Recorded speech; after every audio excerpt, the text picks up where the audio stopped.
When I first came to Boracay, the two biggest questions I got asked were, can you do it on a budget? And what's it like now that it's been closed for 6 months for the cleanup? In this video, I'll cover those two topics as well as some must-try destinations along the way. Here we go.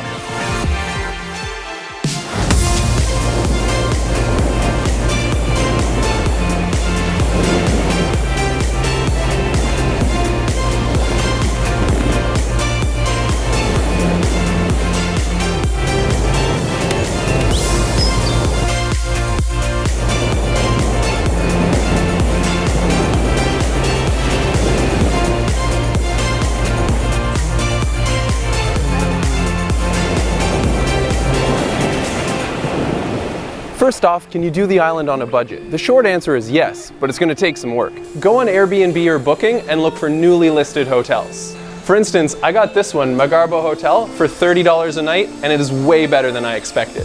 For $30 a night, I got a new modern living space, aircon, Wi-Fi, fridge, TV, and a kettle, as well as a modern bathroom with a great rainfall-style shower. Next up is transportation. Always ask how much before you get into a tricycle. Most times they'll start off by saying around 300 pesos up to station 2, but really your price should be 100. If you ever feel like you're being taken advantage of, simply just turn around and walk away. You'll often find that they'll yell a lower price at you. As for scooters, Boracay has to be the most expensive island I've seen in all the Philippines.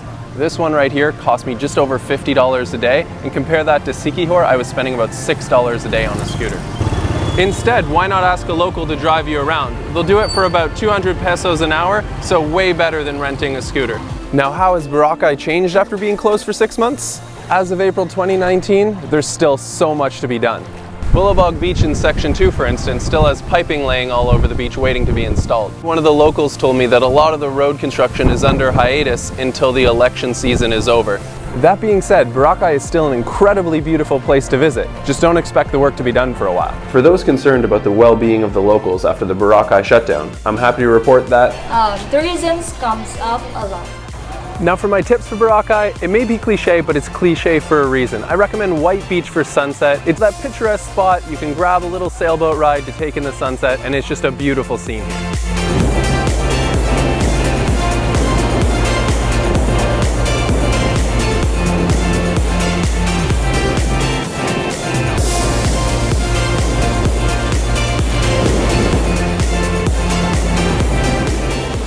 My second tip, ironically enough, is to get away from White Beach. It's absolutely beautiful for sunset, but during the daytime, it's really overcrowded.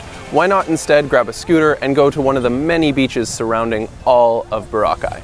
Bullabog Beach is known for kite surfing. Diniwid for sunset with a lot less tourists. Puka Beach is the main stop for the island hopping tour around Boracay.